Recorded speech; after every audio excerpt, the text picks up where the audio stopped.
এই নিবন্ধটি সম্পূর্ণরূপে ইন্টারনেটে উপলব্ধ তথ্য এবং পরিসংখ্যানের ওপর ভিত্তি করে। কোনো সম্প্রদায়, বর্ণ বা ধর্মীয় অনুভূতিকে আঘাত করার কোনো উদ্দেশ্য আমাদের নেই। তবে যদি কেউ আঘাত বা কষ্ট পেয়ে থাকেন, আমরা আন্তরিকভাবে ক্ষমাপ্রার্থী। কোজাগরী লক্ষ্মী পূজার রাত হিন্দুদের জন্য একটা অত্যন্ত পবিত্র উৎসব। রামগঞ্জ, যেখানে হিন্দু অধ্যুষিত এলাকায় প্রায় সব ঘরেই মা লক্ষ্মীর আগমনের জন্য যৎসামান্য পূজার সামগ্রী তৈরি হচ্ছিল। দেশভাগের চিন্তার প্রকোপে থেকে অনেক অনেক দূরে থাকা গ্রামবাসীরা নিজের নিজের বাড়িতে মা লক্ষ্মীর আরাধনার জন্য অপেক্ষা করছিল। আশা ছিল মা লক্ষ্মীর আশীর্বাদে তাদের পরিবারের সুখ, শান্তি ও সমৃদ্ধির উত্তরণ হবে। ভবিষ্যতের জন্য একটা ভালো স্বপ্ন দেখছিল। কিন্তু হয়তো নিয়তি তাদের জন্য একটা বীভৎস সময়কাল পরিকল্পনা করেছিল। তাদের জন্য অপেক্ষা করছিল আর্তনাদ, অগ্নিসংযোগ, ধর্ষণ ও বর্বরচিতভাবে খুন। নারী, পুরুষ, শিশু বা বয়স্ক কেউ বাদ গেল না। এই ধরনের ঘটনা বাংলাদেশে বিভিন্ন জায়গায় ঘটেছে। আজও যদি কেউ রামগঞ্জে যান এবং বাতাস, জল এবং মাটিকে অনুভব করতে পারেন, এখনো হয়তো সেই গ্রামে হিন্দুদের রক্তের দুর্গন্ধ তাকে মর্মাহত করবে। 10ই অক্টোবর 1946 নোয়াখালী। 22শে মার্চ 1971 একনায়ক ইনাইয়া খানের পাকিস্তানের রাষ্ট্রপতির আদেশে পাকিস্তান আর্মি অপারেশন সার্চলাইট শুরু করলো। মূল উদ্দেশ্য ছিল যে কোনো প্রকারে পূর্ব পাকিস্তানের আলাদা রাষ্ট্রের দাবিকে দমন করতেই হবে। পাকিস্তানের এই ধারণা ছিল যে এই রাষ্ট্রদ্রোহের বিরুদ্ধে ছিল হিন্দু বাংলাদেশিদের মদদ, এবং তাই জন্যই তারা একটি মুসলমান বাংলাদেশিদের সেনাবাহিনী তৈরি করে আর তার নাম দেয় রাজাকার। তারা মূলত জামাতে ইসলামীর সদস্য। সেই রাজাকারদের দলে সদস্য ছিল প্রায় 30 থেকে 40,000। তাদের মূলত দুটো কাজ ছিল: এক, বাংলাদেশের এই গণ আন্দোলন কারা কারা করছে, কারা কারা যুক্ত আছে তাদেরকে চিহ্নিত করা, এবং দুই, তাদেরকে খুন করা, ধর্ষণ করা, মানে পৈশাচিক অত্যাচার করে এই আন্দোলনকে যে করে হোক দমন করা। তাদের ওপর কম বেশি 3 থেকে 30 লাখ বাঙালির, যারা প্রায় পুরোটাই হিন্দু সম্প্রদায়ের, তাদের খুন করার দায় ছিল। এর সাথে 2 থেকে 4 লাখ মহিলাদের ধর্ষণ করার কথাও উল্লেখ আছে। বিনা ডি কস্টার কথায় পাকিস্তান আর্মির ইস্টার্ন উইং কমান্ডার টিক্কা খান যশোরে যখন কিছু সাংবাদিকদের সাথে কথা বলছিলেন, সেখানে তিনি বলেছিলেন, পেহলে ইনকো মুসলমান করো, মানে হিন্দু মেয়েদের ধর্ষণ করে মুসলমান বানাও।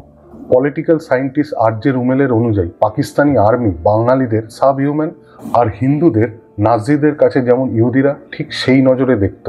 Scam and vermin that best to be exterminated. Jessica Lee Rahman বলেছেন, পাকিস্তানি সেনাবাহিনী বালিকাদেরকে ও মেয়েদেরকে ধর্ষণ ও জোরপূর্বক শারীরিক সীমালঙ্ঘন করে এবং অঙ্গচ্ছেদকে সত্যের জয় হিসেবে মনে করত। টাইম ম্যাগাজিনের 2রা আগস্ট 1971 বলা হয়েছে, হিন্দুরা যারা শরণার্থীদের 3/4 এবং মৃতদের সংখ্যাগরিষ্ঠ, তারা মুসলমান সামরিক বিদ্বেষের শিকার। আমেরিকার কাউন্সিল আর্চার ব্লাডকে পাক আর্মির লোকেরা দম্ভের সাথে বলতো যে তারা হিন্দুদেরকে মারতে এসেছে। বাংলাদেশ মুক্তিযুদ্ধ 1971। অযোধ্যায় বাবরি মসজিদ নামক স্থাপনাকে ভেঙে ফেলার আগে অযোধ্যা আন্দোলনের আলোকে 1989 সালে বাংলাদেশে প্রায় 400টি মন্দির ভেঙে ফেলা হয়, যার মধ্যে 1989 সালের অক্টোবর-নভেম্বরে ভারতে শিলান্যাসের আলোকে প্রায় 200টি মন্দির ভেঙে ফেলা হয়েছিল। এই ঘটনা ঘটে 9ই নভেম্বর 1989। হাজার হাজার হিন্দু বাড়ি, ব্যবসা প্রতিষ্ঠান ধ্বংস করা হয়। বহু হিন্দু দোকান লুট ও পুড়িয়ে দেওয়া হয়। 1990 সালে 30শে অক্টোবর এবং 2রা নভেম্বর 1990-এর কার সেবার আলোকে বাংলাদেশে কমপক্ষে 45টি হিন্দু মন্দির, ঢাকা জেলায় কমপক্ষে 34টি এবং চট্টগ্রাম জেলায় কমপক্ষে 11টি মন্দির ভেঙে ফেলা হয়েছিল। বাংলাদেশে এই সহিংসতায় শত শত হিন্দুদের দোকান বাড়ি লুটপাটও করা হয়, পুড়িয়েও দেওয়া হয়েছিল। প্রাক বিতর্কিত স্থাপত্য বাবরি মসজিদ ধ্বংস 1989, 1990। 1992 সালের 6ই ডিসেম্বর বিতর্কিত কাঠামো বাবরি মসজিদ ভেঙে ফেলার পর বাংলাদেশে অন্তত 3600 মন্দির ভেঙে ফেলা হয়েছে বলে জানা গিয়েছে। বাবরি পরবর্তী 1992 সালে বাংলাদেশে হিন্দু বিরোধী গণহত্যায় 28,000 হিন্দু বাড়ি ধ্বংস করা হয়েছিল। 2700টি হিন্দু ব্যবসা, 3600টি হিন্দু মন্দির এবং অন্যান্য উপাসনালয় ধ্বংস করা হয়েছে। 1990 সাল থেকে পাকিস্তান ও বাংলাদেশের অধিকাংশ হিন্দু মন্দির ধ্বংস বা ধর্মান্তরিত করা হয়েছে। এটা সম্ভব যে 6 ডিসেম্বর 1992-এর পর বাংলাদেশের তুলনায় পাকিস্তানে কম সংখ্যক মন্দির ভেঙে ফেলা হয়েছে বা হামলা হয়েছে। এর মানে এই নয় যে পাকিস্তান বেশি সহনশীল ছিল। এর কারণ হলো 1992 সালের মধ্যেই সেখানে হিন্দু মন্দিরের সংখ্যা অত্যন্ত কমে গেছিল। 1947 সালে পাকিস্তান হওয়ার পর থেকেই ইতিমধ্যে হাজার হাজার মন্দির ধ্বংস করা হয়েছে। বিতর্কিত কাঠামো বাবরি মসজিদ ধ্বংসের পর 1992। 28 ফেব্রুয়ারি 2013 আন্তর্জাতিক অপরাধ ট্রাইব্যুনাল 1971 সালে বাংলাদেশের স্বাধীনতা যুদ্ধের সময় সংঘটিত যুদ্ধ অপরাধের জন্য জামায়াতে ইসলামী সহসভাপতি দেলোয়ার হোসেন সাঈদকে মৃত্যুদণ্ড দেয়। সাজার পর জামায়াতে ইসলামী ও তার ছাত্র সংগঠন ইসলামী ছাত্র শিবিরের কর্মীরা দেশের বিভিন্ন স্থানে হিন্দুদের ওপর হামলা চালায়, হিন্দু সম্পত্তি লুট করে, হিন্দুদের বাড়িঘর পুড়িয়ে ছাই করা হয় এবং হিন্দু মন্দিরে অপবিত্র করা হয়, আগুন দেওয়া হয় ইত্যাদি। ফেব্রুয়ারি থেকে জুন মাস 4 মাস চলে এই মর্মান্তিক অত্যাচার। হিন্দু বিরোধী দাঙ্গা 2013। হিন্দু সম্প্রদায়ের বৃহত্তম ধর্মীয় উৎসবের জন্য প্রস্তুতি নিচ্ছিলেন। প্রতি বছরের মতো এবারও সারা দেশে পুজো দেওয়ার জন্য অস্থায়ী ব্যবস্থা করা হয়েছে। 13ই অক্টোবর সকালে কুমিল্লা জেলার একটি অস্থায়ী মন্দির থেকে কোরআনের অবমাননা করার অভিযোগ উঠেছিল। যখন সামাজিক মিডিয়া প্ল্যাটফর্মের মাধ্যমে প্রচারিত একটি মূর্তির কোলে কোরআনের একটি অনুলিপি পাওয়া গেছে। 16ই অক্টোবর 2021-এর জুমার নামাজ পড়ার পর ঢাকার বিভিন্ন মসজিদ থেকে প্রায় 10,000-এরও বেশি মুসলমান একটি ভিড় রাস্তায় নেমেছিল, যারা ইসলামপন্থী রাজনৈতিক দলের ব্যানার বহন করে এবং স্লোগান দেয়, অপরাধীদের ফাঁসি দাও। 22শে অক্টোবরের মধ্যে দেশে বেশ কয়েকজন হিন্দু নিহত হওয়ার খবরও পাওয়া গেছে। কমপক্ষে 150 জনেরও বেশি আহত হয়েছে। অন্তত 80টি মন্দির এবং 200টি মণ্ডপ বিধ্বস্ত হয়েছে উন্মত্ত জনতার হাতে। হিন্দু বিরোধী দাঙ্গা 2021। সাম্প্রতিককালে শেখ হাসিনা বাংলাদেশ থেকে পালিয়ে আসার পর সেনা দখল নিল বাংলাদেশে। ছাড় পেল না দেশের হিন্দুরাও। একাধিক এলাকায় ঢাকা, বরিশাল, রংপুর, চট্টগ্রাম হিন্দুদের খুন করা হয়, ধর্ষণ করা হয়, অপহরণ করা হয়, বাড়িঘরে আগুন জ্বালিয়ে দেওয়া হয়, মন্দিরে আক্রমণের ঘটনা ইত্যাদি সামনে আসে। সেনা অভ্যুত্থান আগস্ট 2024। ইহুদি হলোকাস্ট মেমোরিয়ালের মতো এখন সময় এসেছে সেই সব হিন্দুদের স্মরণে একটি হিন্দু হলোকাস্ট স্মৃতিসৌধ তৈরি করা, যা অতীতে শুধুমাত্র একজন হিন্দু হওয়ার কারণে হত্যা ও ধর্ষণ করা হয়েছে। মানব সভ্যতার ইতিহাসের দিকে তাকালে দেখা যায় যে একটি জাতিগত বিদ্বেষ, ভাষাগত পার্থক্য এবং ধর্মীয় যুদ্ধ, তিনটির মধ্যে ধর্ম এবং যুদ্ধ মানব ইতিহাসে সবচেয়ে দীর্ঘ সময় ধরে একসাথে চলে এসেছে। ধর্মীয় বাহিনী প্রার্থনা করার পর যুদ্ধে যায় যে এই দৃঢ় বিশ্বাস নিয়ে যে তারা যে ভগবানকে বিশ্বাস করে সেই ভগবান তাদের পাশে আছেন, এবং নির্মমভাবে বিজয়ী ধর্মে ধর্মান্তরিত করতে বাধ্য করা হয়। ধর্মীয় যুদ্ধে 3টি মৌলিক বৈশিষ্ট্য দেখা যায়। একটি নির্দিষ্ট ধর্মীয় লক্ষ্য রয়েছে যা অর্জন করতে হবে, প্রায়শই একটি দীর্ঘমেয়াদী লক্ষ্য যা কয়েকটি যুদ্ধের মাধ্যমে শেষ হয় না। যুদ্ধের একজন জনপ্রিয় ধর্মীয় বা আধ্যাত্মিক নেতার সমর্থন রয়েছে এবং যারা লড়াই করে আর যারা মারা যায় তাদের জন্য প্রতিশ্রুতি বাস্তব বা আধ্যাত্মিক পুরস্কার রয়েছে। প্রাচীন এবং মধ্যযুগে ধর্মীয় যুদ্ধগুলি যুদ্ধক্ষেত্রে সংগঠিত হয়েছিল, যেমন ইউরোপে ক্রুসেড এবং আক্রমণকারী ইসলামিক বাহিনী, বা মধ্যযুগীয় ভারতে হিন্দু রাজাদের বিরুদ্ধে যুদ্ধের নেতৃত্ব দানকারী ইসলামী শাসকরা। আধুনিক সময়ে ধর্মীয় লড়াই আরও জটিল এবং পরোক্ষ ধরনের যুদ্ধে রূপান্তরিত হয়েছে, যার জন্য কাফেরদের হত্যা করার জন্য যুদ্ধক্ষেত্রে তরোয়াল নেড়ে যেতে হবে না। এটি প্রায়শই মিডিয়া এবং একাডেমিয়ার মাধ্যমে ক্রমাগত প্রচারিত প্রচারমূলক বর্ণনার মাধ্যমে মনস্তাত্ত্বিক যুদ্ধের ব্যবহার জড়িত থাকে, যার লক্ষ্য তথাকথিত অবিশ্বাসীদের বশীকরণের মাধ্যমে মগজধোলাই করা। ধর্মীয় এবং অধর্মীয় উভয় প্রকারের গণহত্যা আরেকটি বিষয় যা বিশ্ব ইতিহাসে প্রায়শই দেখা যায়, এবং কিছু কুখ্যাত বিষয়গুলোর মধ্যে হিটলারের শাসনামলে জার্মানিতে ইহুদি গণহত্যা এবং কমিউনিস্ট শাসনের অধীনে গণহত্যা, যেমন চায়নায়, রোমানিয়ায়, কিউবায় ইত্যাদি, এবং অবশ্যই সোভিয়েত রাশিয়ায়। যাই হোক, যা চোখে পড়ে তা হলো বিশ্ব ইতিহাসে হিন্দু গণহত্যার অনুপস্থিত বক্তৃতা। তাহলে সম্ভবত মানব ইতিহাসে দীর্ঘতম এবং সবচেয়ে খারাপ গণহত্যার মধ্যে স্থায়ী হবে। ভারতীয় উপমহাদেশে হিন্দু গণহত্যা শুরু হয়েছিল ইসলামিক আক্রমণকারীদের আগমনে এবং পরবর্তীতে ইউরোপ থেকে খ্রিস্টান ধর্ম প্রচারকদের আগমনের সাথে সাথে, যেটাকে আমরা গোয়া ইনকুইজিশনও বলে থাকি। আফগানিস্তান, পাকিস্তান ও বাংলাদেশের মতো দেশে হিন্দু অত্যাচার ও নিপীড়ন, গণহত্যার পরিমাণ আজও অব্যাহত রয়েছে।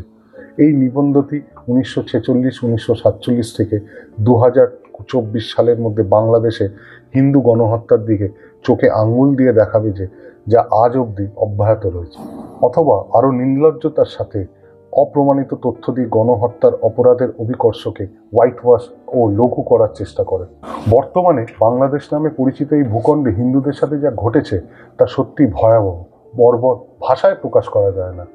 এক সময় এই এলাকায় যেখানে হিন্দু এবং মুসলমানরা সোলমেট বা ভাই হিসেবে বসবাস করত, যেমনটি ইতিহাসবিদদের দ্বারা শেখানো হয়েছে, এখন এটি একটি নির্লজ্জ মিথ্যা বলে মনে হচ্ছে। কারণ আমি যেমন বিশ্বাস করি একবার ভাই মানে সবসময়কার ভাই, কিন্তু মুসলমান ভাইদের হাতে হিন্দুদের ভাইদের গণহত্যা আমার এই বিশ্বাসকে ভেঙে দিয়েছে। এটি আরব, পারস্য, আফ্রিকা, ইউরোপ এবং বিশ্বের অন্যান্য অঞ্চলে ইসলামিক আক্রমণকারীদের আবির্ভাবের ঘটনার অনুরূপ। গণহত্যা, ধর্ষণ ও দাসত্ব, এবং অবশ্যই তরবারির বিন্দুতে ইসলাম গ্রহণ, এখন বন্দুক। আম্বেদকর নিজের ভাষায় বলেছে, ইসলাম মানুষকে একত্রে আবদ্ধ করার জন্য বলা হয়, কিন্তু এটি একটি অর্ধ সত্য মাত্র, কারণ ইসলাম বিভক্ত করে যতটা বেঁধে রাখে। ইসলাম একটা ঘনিষ্ঠ সংস্থা এবং এটি মুসলিম এবং অমুসলিমদের মধ্যে যে পার্থক্য তৈরি করে তা খুবই বাস্তব, খুব ইতিবাচক এবং খুব বিচ্ছিন্ন পার্থক্য। ইসলামের ভ্রাতৃত্ব মানুষের বিশ্বজনীন ভ্রাতৃত্ব নয়, এটি শুধুমাত্র মুসলমানদের জন্য মুসলমানদের ভ্রাতৃত্ব। একটি সৌহার্দ্য আছে, কিন্তু এর সুবিধা সেই কর্পোরেশনের মধ্যেই সীমাবদ্ধ। কর্পোরেশনের বাইরে যারা আছেন তাদের কাছে অবজ্ঞা এবং শত্রুতা ছাড়া কিছুই নেই। ওপরে উল্লেখিত ঘটনাগুলি বাংলাদেশে হিন্দুদের ওপর ঘটে যাওয়া অসংখ্য নৃশংসতার চিত্রমাত্র। দেশভাগ শুরুর আগে থেকে দ্বিতীয় স্বাধীনতা পর্যন্ত বাংলাদেশি হিসেবে অভিহিত করা হয়েছে যেটিকে। বাংলাদেশি হিন্দুদের তাদের ভাগ্যে একটিই বিকল্প রয়েছে, নৃশংস নিপীড়ন। বাংলাদেশ অঞ্চলে হিন্দুদের বিরুদ্ধে শত শত নিপীড়নের ঘটনা যা ঘটেছে, হয় পূর্ব পরিকল্পিত অথবা স্বতঃস্ফূর্তভাবে। শুধুমাত্র 2017 সালের রিপোর্ট অনুযায়ী হিন্দু সম্প্রদায়ের অন্তত 107 জনকে নিহত করা হয়েছে এবং 31 জন জোরপূর্বক অন্তর্ধানের শিকার হয়েছে। 782 জন হিন্দুকে হয় দেশ ত্যাগ করতে বাধ্য করা হয়েছে বা চলে যাওয়ার হুমকি দেওয়া হয়েছে। এছাড়াও 23 জনকে অন্য ধর্মে রূপান্তরিত করতে বাধ্য করা হয়েছে।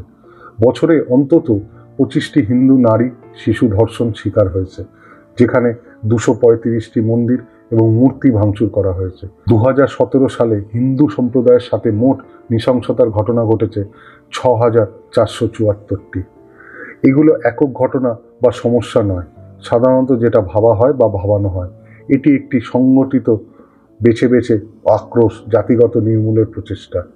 আমি গুরুত্ব সহকারে ভাবতে শুরু করি কিভাবে একটি সম্প্রদায় যারা একই পোশাক, সংস্কৃতি, ভাষার অংশ এবং বাঙালির মতো একই জাতের মানুষ, তারা বারবার হিন্দুদের বিরুদ্ধে এমন নৃশংসতা করতে পারে। কিন্তু এর উত্তরটা স্বাদে খুবই তিক্ত, এবং এই সীমাহীন নৃশংসতার ফলস্বরূপ হিন্দুদের অতদ্দেশীয় ধর্মীয় গণহত্যা, হিন্দু বাংলাদেশিদের জনসংখ্যা ব্যাপকভাবে হ্রাস পাচ্ছে। যদিও 1950-এর দশকে আনুমানিক 30% ছিল, বর্তমান বাংলাদেশি জনসংখ্যার মাত্র 8%-এরও নিচে নেমে এসছে হিন্দু। তাই এখানে মৌলিক প্রশ্ন একটাই জাগে, বাংলাদেশের হিন্দুরা কোথায়? হয় তারা খুন হয়েছে, অথবা তাদেরকে জোরপূর্বক ইসলামে রূপান্তরিত করা হয়েছে, অথবা তারা তাদের জীবন নিয়ে ভারতে পালিয়ে এসেছে। সেই জন্য যখন আমি এই পোস্টগুলো দেখি, বাংলাদেশে হিন্দু নৃশংসতার বড়সড় ঘটনা ঘটে, যেমন all eyes on Hindus of Bangladesh, save lives of Hindus of Bangladesh বা হিন্দু লাইভস ম্যাটার, এই পোস্টগুলো যারা করেন তাদের প্রতি আমার করুণা হয়, কারণ আমাদের মানসিক বাধা রয়েছে। প্রাক্তন কেজিবি ইউরি ব্রেজনেভের একটি খুব বিশেষ এবং আকর্ষণীয় ভিডিও সার্বজনীন ডোমেনে উপলব্ধ। সেখানে তিনি সাবভার্সন কিভাবে কাজ করে এবং এর প্রভাবগুলি সম্পর্কে কথা বলেছে। সেখানে তিনি বলছেন যে যখন সাবভার্সনের মাধ্যমে ট্রেনিং পাওয়া একজনকে মানুষকে সঠিক তথ্য দেওয়া হয় বা দেখানো হয়, সেগুলো তার চিন্তাভাবনাকে নাড়াতে পারে না। তিনি বলেছেন সেসব মানুষকে যদি সোভিয়েত কনসেন্ট্রেশন ক্যাম্পেও নিয়ে যাওয়া হয়, তখনও তাদের এটাই মনে হবে যে এগুলো সব মিথ্যা, কারণ তারা যেটা জেনে এসেছে, মেনে এসেছে ও বুঝে এসেছে এতদিন ধরে, সেটাই সত্য এবং একমাত্র সত্য। আমাদেরও একই অবস্থা। আর সেই মানসিক অবস্থার নাম কি আশা করছি সেটার আর বলার প্রয়োজন নেই। যাই হোক, রোজকারের ইঁদুর দৌড়ের জাতাকলে ফেসে থাকা এক জাতির এইসব নিয়ে চিন্তা করাটা বিলাসিতা।